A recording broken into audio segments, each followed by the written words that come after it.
my real test. So bring him in my car. Jessie. Okay. There we go. Alright, so my Pubspeak is going to be about movies, but first let me just say a few things. I wrote the second half of this very quickly, so my apologies if I'm glancing down at the page and I say something like, that doesn't make any sense at all. We will persevere, I guess. There are going to be 2 video clips, but that's not for like 2 minutes or so, let's get started. I'm going to talk about movies. Now, there's a point here, so bear with me for this first section. When I was 11, my parents got divorced. I decided to live with my mom, and my dad worked about 80 hours a week, so for like a month I said maybe 5 words to him. And my dad's never been open or expressive, but he really, really didn't want to lose me. So he started taking me to the movies on Friday nights.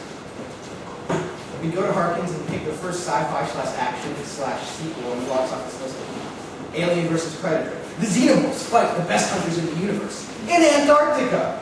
Or Pandora. 2 guys maybe fight in the hull of an abandoned spaceship, maybe, for survival. Or do they? Or The Hills Have Eyes. Deformed denizens jump out and eviscerate people. Or Live Free or Die Hard. Yippee-ki-yay, mother... Wait a second, this one was PG-13. Or Transformers. Giant robots fighting giant robots. Or etc. You get the picture. They were pretty bad. But I still loved them. At first, it was just watching them with my dad, being able to sit next to him, even though we never really talked, talk. It was a great time just to be with him. But then I started to gain an appreciation for the movies themselves. I watched them with passive wonder. I legitimately lost myself in the characters and the stories, even though they were ridiculous characters, flat characters and ridiculous stories. Then, because I suppose I was an inquisitive child, I started to ask myself why the scenes elicited certain responses from me. And from that I discovered, in a very, very rudimentary way, a new kind of appreciation. I still loved all those cheeseball stories and action scenes, but then I started to see what went into them. I noticed how the shots changed quicker when a movie was supposed to be exciting, how dramatic the close-up could be, how intensely blue lighting was either creepy or technological, and warmer colored lighting generally felt nicer. I started, and I want to reiterate, in a very, very basic way, to appreciate movies for their craftsmanship. At this point, though, I was a cinemaphage. That basically means that it didn't matter what I was watching as long as I was watching something. I just loved movies. I was enthralled by anything, because, I was 11. But, the movies did serve their initial purpose. I started to relate with my dad. They brought us together. But after a few months, a new problem emerged. The movies were getting boring. Yeah, after a few months, even an 11-year-old starts to notice patterns. All those stories I wish to tell me became suspicious to me. The editing, the image, the story, the style, every movie used them the same way. Now, at this very moment, at age 17, I think of this as cynical, as if these formulas are in place solely because they've been proven to exploit reactions from the audience. But back then, my complaint was as complex. Then the problem was that movies were just freaking boring. Or was it the movies were just freaking boring? When I sat down to watch John McClane fight against fake terrorist criminals, I saw the end of Act 3 before the beginning of Act 1. At a deeper level, the imagery bugged me. The screen was filled with synthetic blues and oranges, and the action scenes were edited into incomprehensible chaos. I saw similar problems with every movie. The Hills Have Eyes was built around cheap jump-out scares. Alien vs. Predator and Pandora used the same cheap lighting and setting tricks, and Transformers was an awful amalgamation of cliched plot, incomprehensible action, and bad orange-blue lighting. To simplify, a few mainstream movies were fine, but my interest was broken the moment I recognized the patterns to their exploitations. The dullness of it all, the transparency of their method, well, it started to feel like bad TV to me. And sure, I liked TV then, and I like it now, but those Friday nights out at the movies started to lose their magic. I mean, going out involved sitting through that awkwardly long flight car ride, convincing the box office that yes, I'm just a tall, kind of husky 11-year-old, but you should totally give me the child's ticket cost. And then finally entering the theater to find that either we didn't arrive early enough and we had to sit in the front, or conversely, we arrived too early and we had to wait an extra 30 to 40 minutes. That was the first time that I recognized that there had to be something to make the movie special, to warrant all that extra effort. After the shows, my dad would ask, "What'd you think?" And instead of giving my usual, "It was cool," I took to the more enigmatic, That, in essence, was my way of communicating that something I couldn't explain, was missing. Movies couldn't simply be passive entertainment for me anymore. I was looking for that something that would engage me with it, that would surprise me. I was 11 though, so maybe looking for isn't the correct phrasing, because it implies that I had knowledge about film in its ideal state. In actuality, I just thought movies were boring and basically TV, and as a result, though I wanted them to be better, so my Fridays would be better, I didn't think they were capable of being better. That by boredom with what I now know as not movies but the movie-making industry, that was maybe the most heartbreaking thing my father could hear, because movies had become our link, and if I was bored with them, then in his mind I was bored with him. In other words, my interest in movies brought my father and I together, but the by-the-numbers stuff weaved into those same movies nearly drove us apart. There was a week when my dad slipped up. There were no movies that screamed excitement to him, so he looked for something else. He figured a crime thriller would do. We ended up buying tickets for No Country for Old Men. I'm gonna play a clip from that. And as I do, try to put yourself in the mind of an adolescent, me as an 11-year-old, who had really only ever been exposed to pulpy popcorn fare.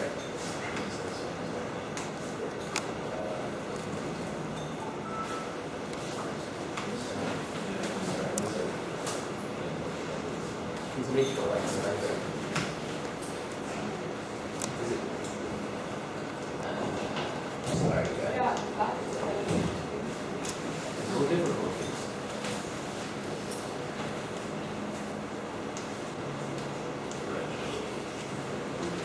Now, this is going to be really quiet. I apologize. This is like my favorite song from the movie.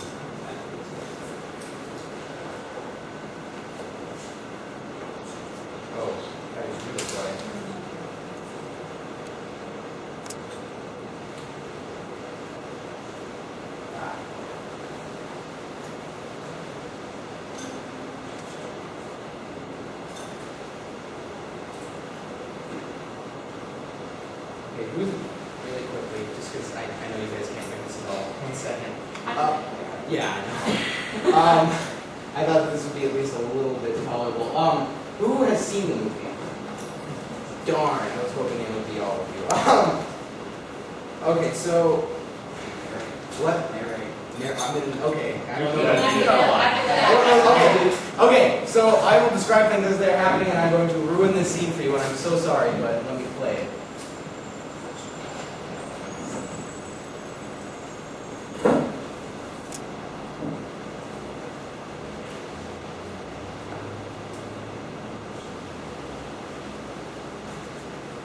Hold on 1 second. I don't know what part of the scene is. Okay, so basically what happens in this scene, and I hate to generalize because this is a really powerful scene. Shigar is this character that's kind of the everything bad and incomprehensible about the world balled up into one nasty dude with a bowl cut. And he lives by a moral code in which if he's insulted at all, and at least this is how I can describe it for this scene, if he feels insulted or like you've trespassed on him at all, then he wants to kill you, but he can't because he only but he only lives by chance. So he has a coin with him, kind of like Two-Face from Batman, and he flips it and he tells the people, call it. So this guy doesn't know what's happened, but he looks right at him and he says, call it. And he says, what am I calling? And he says, everything. Everything that you've done up to this point, that's what you're calling. And you're calling everything that you'll do after this point. So just call it. And he says, well, I don't want to call it until I know some specifics. And he says back to him, look at me. Look at that coin. It was made in 1955. It's traveled 22 years to get to this point, and now it's either heads or tails, so call it. And he looks down at the coin. He says, well, heads. Chigar lifts up his hand. It hasn't happened yet, so I'm going to stop for a second. Right here, he basically accepted the guy because he tells the guy that he has no ambition, is the idea. Because the guy owns the store that he's in. And he says, you live in the house out back, right? He says, yes. And he says, well, when did you start this place? He says, I married into it. He says, you married into it? You married into this convenience store? So he's kind of disgusted with him because of his lack of ambition and seed. Yeah. What I wanted you to see here, and what my voice is kind of ruined, is the way that the image comes together in a very simplistic way. Do you see, like, in this whole scene, you only see three shots. That shot, and well, I know I want to show that shot. So basically, and this is the Coen brothers, they kind of can create this really amazing, evocative air with really simplistic meanings. Because every time you see that like crunched up piece of candy bar wrapper, it's kind of eerie. This whole scene has really eerie air to it, and there's hardly any score, so it's really the imagery and the acting and the silence. The Coen brothers captured this amazing kind of silence, and of course when I was 11 I didn't know any of this, but they captured this amazing kind of silence, and this is him telling you that coin is come 22 years.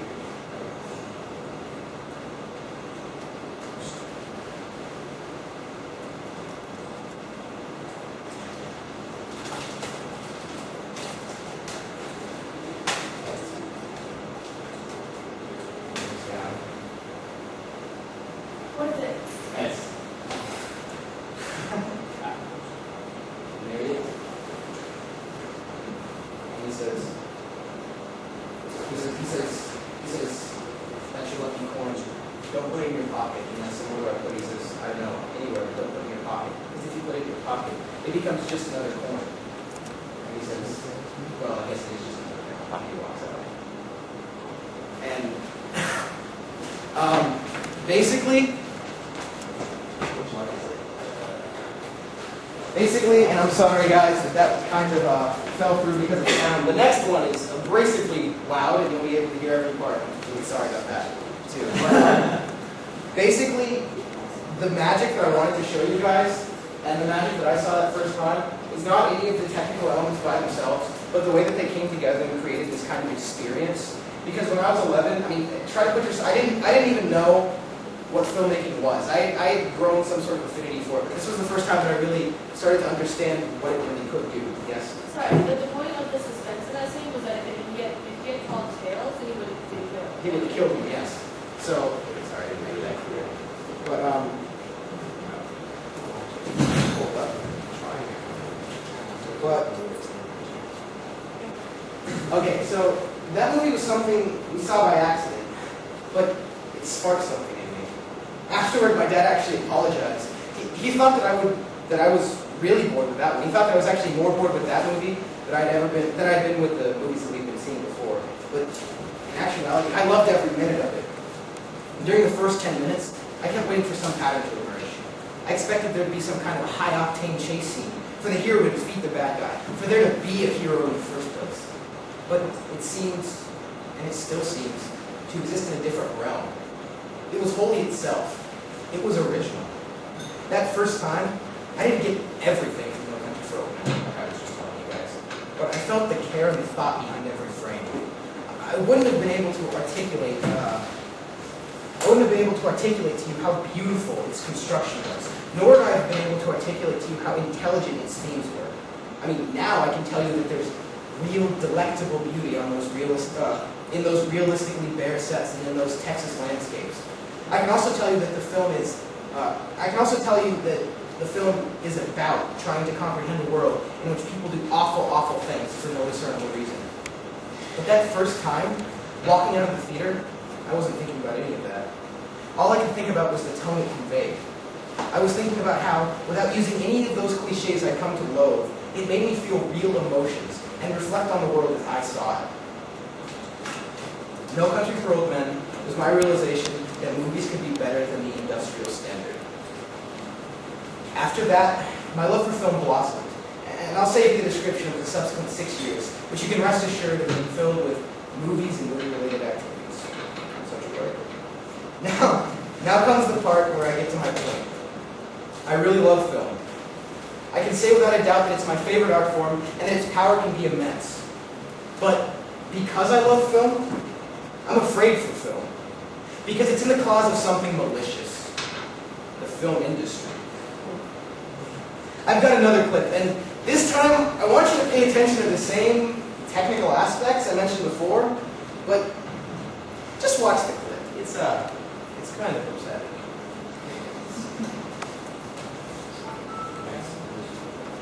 This one, I'm gonna be nice enough to only play the last like 2 minutes or so of this one, and Yeah, that was it. this is Transformers.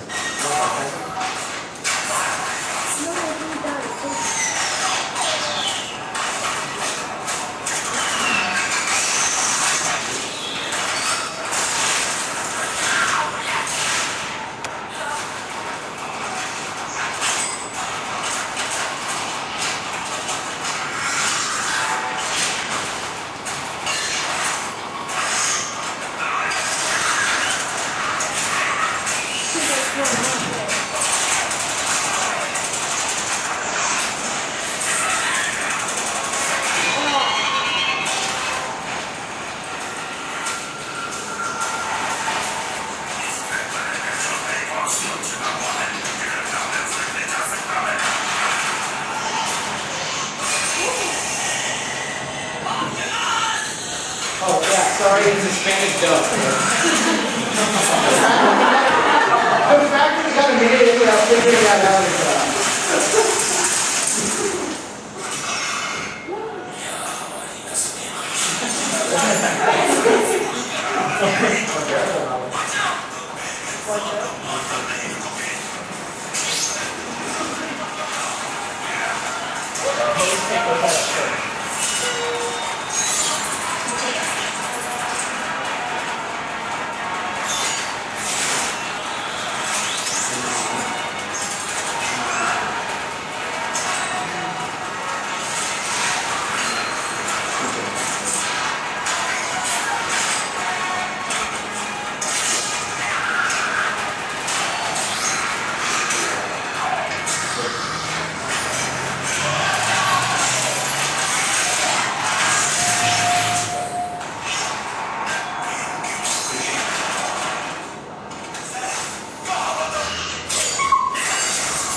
Okay, well,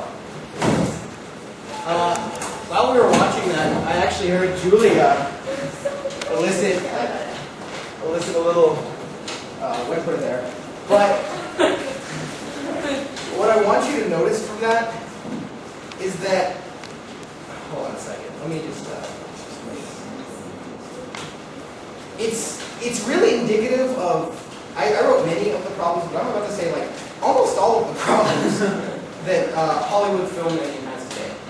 That shot, while on the surface, the first time that you watch it, that was exciting. There were robots and explosions and robots.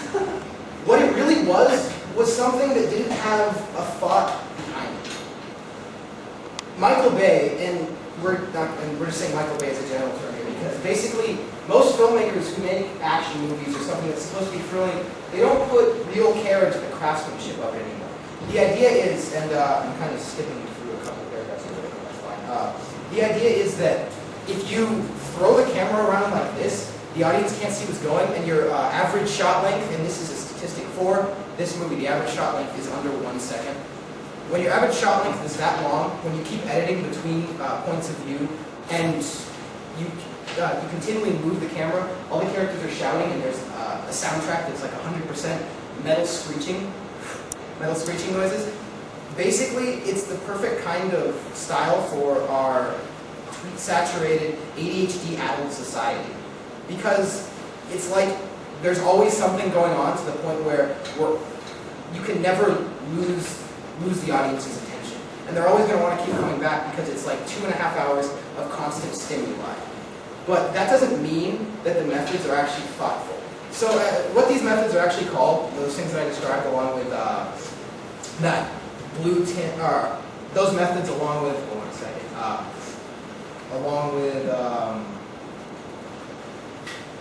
those methods are called MTV editing.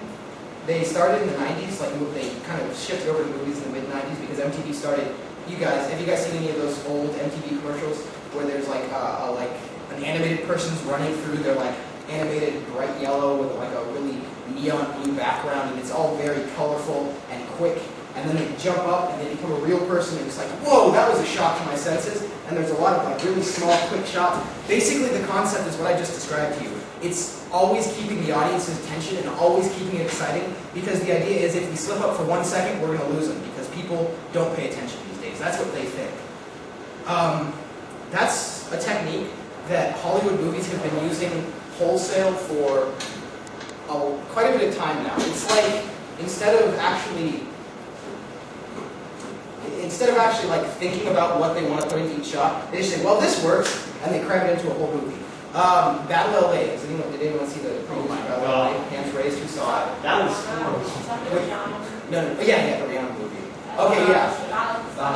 Yeah, so that movie was legitimately 2.5 hours of that kind of camera work, to the point that you can't discern one character from another. It's actually a movie about aliens invading the Earth, yada, yada, yada. But you legitimately never get a good look at the alien. You never know what it looks like, because the camera will pan across them, but it'll always pan like it's in a Jason Bourne movie, or like the Blair Witch Project, and it's just shakes to the point where you can't see it. It's really blurry. But basically this is indicative of what the industry thinks about people. They think, we need to get the people's money. The people are never satisfied with like nothing being on the screen, so we always have to have something on the screen. So let's keep everything moving all the time, is the idea. So that's the first thing. The second thing is story arc. Right. Story arc. Sorry, we have to say about this. In most stories, and especially in movies, story arc usually looks like this. It's 3 acts. The first act introduces the characters. The second act is most of the plot, where they have trials and tribulations, yada, yada, yada, and then it gets resolved. This is the climax, and we drop down to the third act. Understand? Everyone understands that. Okay, so the thing with the industry as it is today is they feel like that's a rigid structure that they have to hold their writers to. They feel like without the 3-act structure, people wouldn't be interested. Once again, people like, according to them, people like familiarity. And people won't go to movies that they're not familiar with in form and structure, yada, yada, yada. So their idea is that people, you have to bring movies down to people. You can't bring people up to movies. And with the third act, it's kind of not even true. Because the way that filmmaking works, it's not purely a storytelling art form.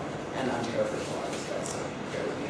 It's not really a storytelling art form solely. It's also a visual art form. So if you take away from the story, it doesn't necessarily remove from the impact of the film as a whole. And Lars von Trier, a director firmly outside of the grasp of the studios, well, he's demonstrated that you don't need 3 definite acts. His latest movie, Melancholia, has 2 distinct acts, and I think it would be impossible to split it up in any one way. The first act introduces the main character's personal demons, her clinical depression, her mania.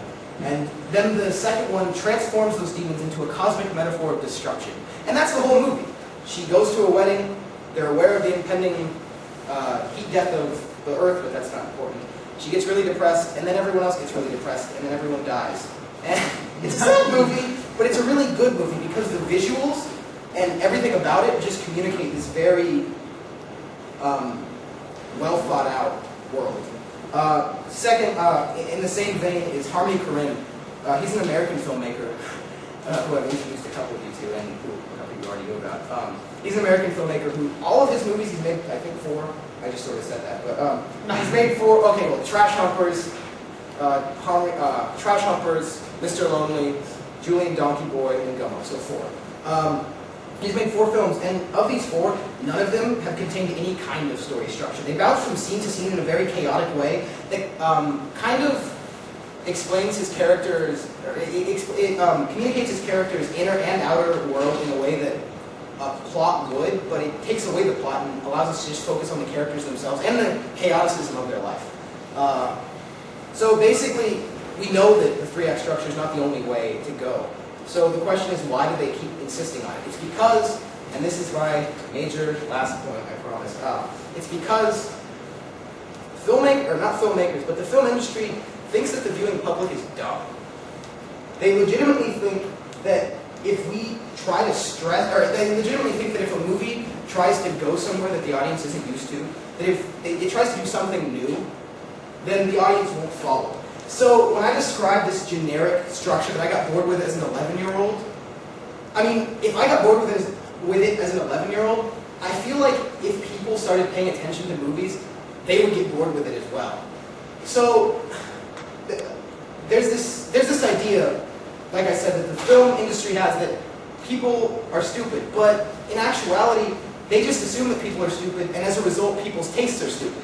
Because the film industry really defines our tastes and our preferences, because those are the movies that we have to go see. So if we're raised on those kinds of movies, unless we have some sort of thought saying, wait a second, this is boring, I'm going to try to find something else, then we're going to accept that as the way that movies will always exist. So they basically create our stupidity and taste by saying that we're stupid. And if I go out on a limb and say things like this in normal mixed company, then I've been called multiple times an elitist for not just enjoying the escapism in normal films. But the thing is, it's not really escapism if the whole time I'm sitting there going, God, this is boring, why? Why did you make this movie? Why did I buy a ticket? I keep buying tickets. But, I mean, I don't think that the world doesn't have any place for escapism, but I certainly think that the world could use more beauty, and it could use more art. And film is a place that really, in its ideal state, has a lot of beauty, and it has a lot of art. And filmmakers want to show that art. People would want to see that art. The only thing that's standing in the way of a world where film can be both escapism and high art is an industry that holds back. The idea is that I'm trying to communicate to you is that film isn't nearly as difficult as the public makes it sound, and film isn't nearly as formulaic as you might think if you just watch certain movies. But I don't know if anything's going to get better, because Peter Jackson just announced that The Hobbit would be shot in 48 frames per second, which a lot of people say is a good thing, because 48 frames per second means that he's focusing not just on gimmick, but on quality. But Peter Jackson announced that it would be shot in 48 frames per second so that he could have the second part of his announcement, which was that not only is that going to be shot in 48 frames per second, Avatar 2 will be as well, and also a couple other movies, a couple other big blockbusters will be shot in 48 frames per second as well. And the reason is because it's only a couple more dollars in ticket price.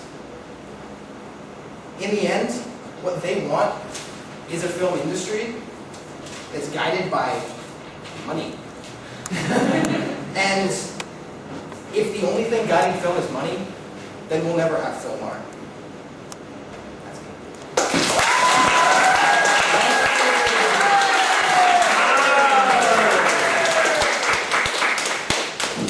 Yeah, just explain like what 48 frames.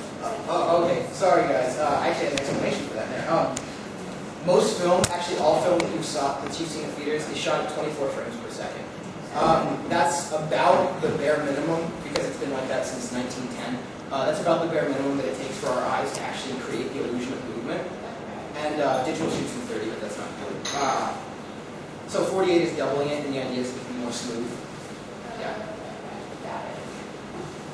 Do you think that because of improved communication technologies and stuff, there might be more of an audience for like more artistic movies now, and so things might actually be getting better than, might be getting better as a result of that? I actually do. I would love a world where the average person, though, likes a larger range of movies.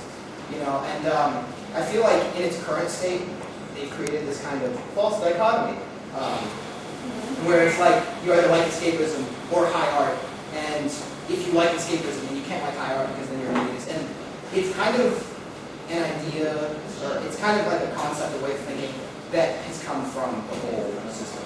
Well, I mean, don't you think when you sit down and watch a movie, I can tell just from the way you speak about movies that you're willing to put a lot more into a movie than I on a normal day when I watch a movie.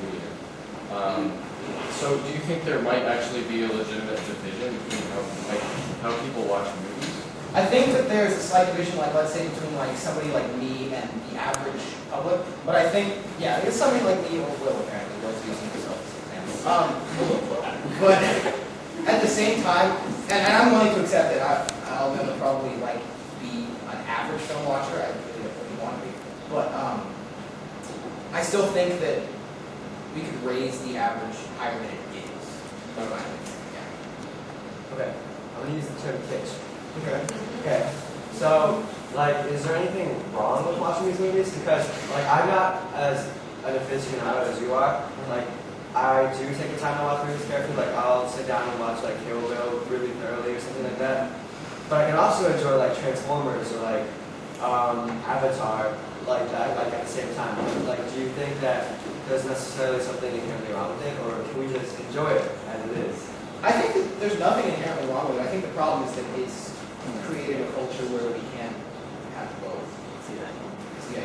And I think it's also, it's not, once again, I said it's not the techniques themselves that are bad. At least I tried to say this. I paraphrased the wrong side of it. It's not the techniques themselves that are bad. It's the idea that that they're using these techniques because they think that that's the only thing that will keep people in the seats. It comes from this lack of trust in the public. It comes from this belief in the public. But so, do you think that one day people will be more into like the more higher art movies if they're like people like us or like you? I don't know. Oh no, I'm going to leave it. Sorry. No, it's okay. It's hard. Like once again, one of the things that you get when you try to discuss film in this way is that you call it movie stuff. But basically, I don't think that. I legitimately think that I enjoy popcorn movies still. I went to go see. Crap, don't even remember what it was. It was good though. See, it's something. It's like popcorn. You eat it and it doesn't really make you full, but it tasted good. You know. I mean, unless you eat a lot of popcorn. Yeah, I went to see the Avengers and I like these. I still think that there's a place for escapism. I'm not trying to say that there's not a place for escapism. Yeah, I mean, talk about Christopher Nolan a little bit, because it seems like he does both. I just want to hear you talk about Christopher Nolan. Okay. The Dark Knight, I would put in the realm of like No Country for Old Men, even these themes, really. Whereas Inception is pretty popcorn, but it's good popcorn. I wouldn't watch it twice, but I watched it once. So what about like romantic comedy, or like based on like really like tropes, I guess? So like stuff like that. So but those aren't filmed like really fast. Blah blah. Yeah, okay. I think it all depends on how.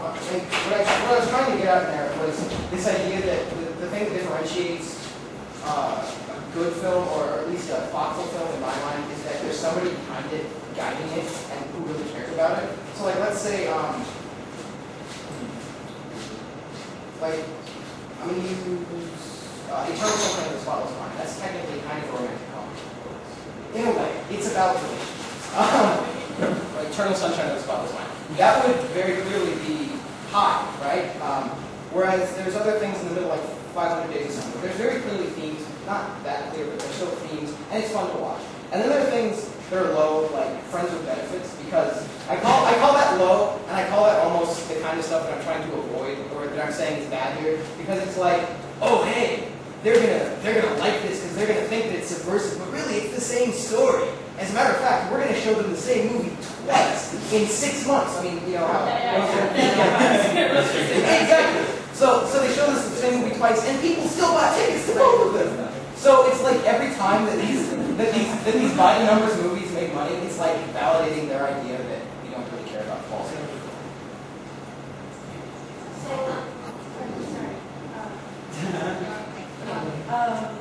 So is it like, I'm trying to let's use Transformers for example. Was it kind of that action part so much of it, or was it just the technicality? Like, at what point does the action kind of become, like, what point does the fault of the technicalities make the action bad? Like, is action, like, fast-paced, so are they inherently bad? They're not, okay, well, let's say the Hurt Locker has a lot of, I know you didn't like it. Yeah. Most people at least like that movie, so I'm going to use it again. That movie actually used a lot of the same techniques in its action scenes. It used a lot of fast cutting, you didn't really know what was going on. Whoa, someone's dead. But it used it in an intelligent way because Catherine Bigelow, she used it in a way to communicate kind of the intensity of war. And so in a way it was putting us in the point of view of the characters. So it was actually used in a thoughtful way. What the importance here is that it's used in a thoughtful way. Whereas Michael Bay, I think you could argue, I don't think that he actually put any thought into it. He just thought, this is going to be exciting for the audience.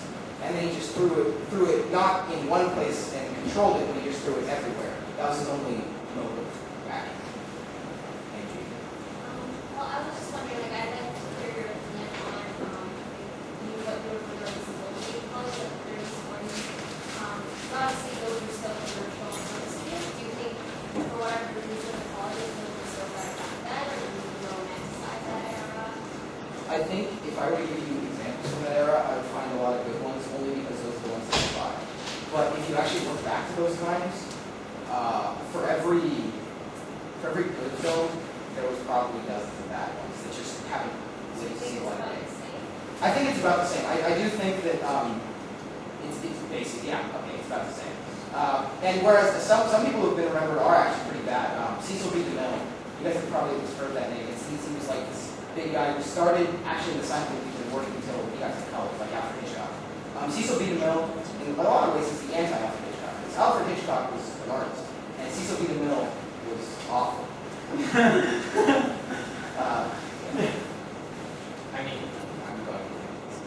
Alright, I don't mean to defend people like Michael Bay, because I'm not a fan, but there is real big payoff in movies like that in the audience. You seem to be blaming the film industry a little bit, but I can't really fault them if they're doing things that are financially successful. So you feel like there's some sort of ethical obligation to people who make movies to make them, to put a lot of thought into it, even if that's not necessarily rewarding. Do you think maybe you're overestimating the public? Now, see, I like being optimistic when it comes to movies. If you think the public's stupid, no, I'm just kidding. But I had a lot of time where I just thought that, like, yeah, sure, give them what they want, make money off of it, go ahead. But at the same time, I recognize from a purely industrial standpoint why they would do what they did. Like, it makes perfect sense. I think it comes more from an idealistic standpoint, which I can't defend that kind of idealism, but at the same time I still have it, which is that I just know that they can do so much better. You said something along the lines of our motivations in making movies shouldn't be purely about money. Am I remembering it correctly? Yes. Then should we adopt, at least in addition to our current film industry, something like the BBC sort of quality control type thing, where it's like a government organization is paying artists to put out good work? What do you think of that? Well, I've actually never thought that one. Like, I've never thought about that myself. But I know in general, the United States has a pretty low, like, we don't give much money to artists as opposed to other countries. And I think in this case, I've never actually thought of it. Yeah, no, but you don't feel obligated. yeah, no, it's a good idea. No, I have no idea if it would work or not, but it sounds cool. Okay. Alright, this is a strange question, but remember a few years back, I saw 2 movies in like 3 days. They kind of stuck out. The Bourne Ultimatum, the third Pirates of the Caribbean movie. A lot of critics heavily criticized the Bourne movie because they had a lot of shaky camera because they were using actual cameramen and trying to film the day. And then you watch a similar sort of attempted intensity from the Pirates of the Caribbean.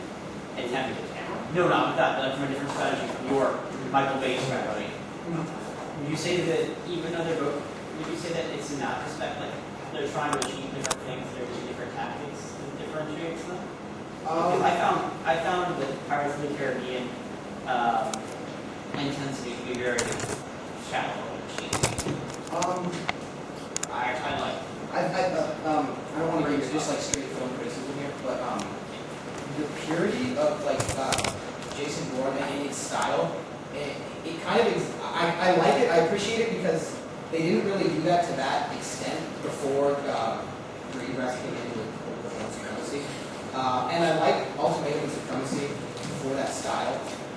But at the same time, I recognize how that style now has become another thing that kind of works in that whole MTV aesthetic. Yeah. I mean, you can see ideas just from Crane on in the corner. So I think once again there has to be thought behind the developments. Just with that, and I didn't see the Pirate Theory. The third one. The third one, I can't think of that. Yeah, it's bad. I don't get to see it actually, but I don't think about it. And I liked it as a popular movie. So do you think, my dad works in the film industry, by the way. Oh, does he? Yeah. That's cool. So do you think that like big film basically, like these huge films, blockbuster films, mostly LA stuff, prevents the production of really quality movies? Because it doesn't seem to be like that. It doesn't what? It doesn't seem to be like it's prevented the production of really quality movies. I think that I don't know about that one. I think, or at least the way that I thought, but I didn't really attend it, was that because it like sort of saturates the market, it changes the taste of the public, and it makes it so that those other movies are less acceptable. But at the same time, we'll mention that maybe the public isn't as intelligent as I give them credit for. Yeah, ending, yeah. But basically, I personally do think that were there not such a strong influx, that more people would venture out, but I don't know for sure. And I also think that, from an idealistic standpoint, once again, if the people with the money made big movies that were also good, and at least in some respect, even if they were half popcorn, half thoughtful, then that would make things better. Alright, well, I just make one comment, that's right. Yeah. One thing my dad always tells me is that 95% of movies that get started don't get made because they're so crappy. So those are really crappy. Okay. Two questions, I guess. First is, what do you think about all these sequels? Like, it seems like whenever they have a movie that levels up to third or fourth, and then fifth. So do you feel like it's like a bit repetitive after a while? And two, sort of random, but do you feel it's fair to say that like popcornish movies will just gives you what you want, and I guess a way of distinct from some movies like that, you don't really get exactly what you want, but that's what makes it good. Wait, can you rephrase that? So like the second question, like is it fair to say that you make a distinction between a popcorn movie and like a higher good movie, and that you walk into a popcorn movie and you get what you want from that, like on a very basic level. Like it doesn't like challenge what you want from it. It just gives you, just sort of spoon feeds you what you exactly want to get out of something. But whereas a higher movie sort of challenges, I guess, your expectations. I would say that there is. We talked about this in a seminar. We talked about how the difference, or one of the differences between pitch and high art is that high art doesn't just give you like everything that you want. I mean, not challenges you, but like asks questions instead of giving answers. And I think that that's a similar distinction you can make there. So yeah, I would agree with that. And then the sequels are irritating to you. It can get pretty irritating because I feel like it comes from the same mindset. One more question.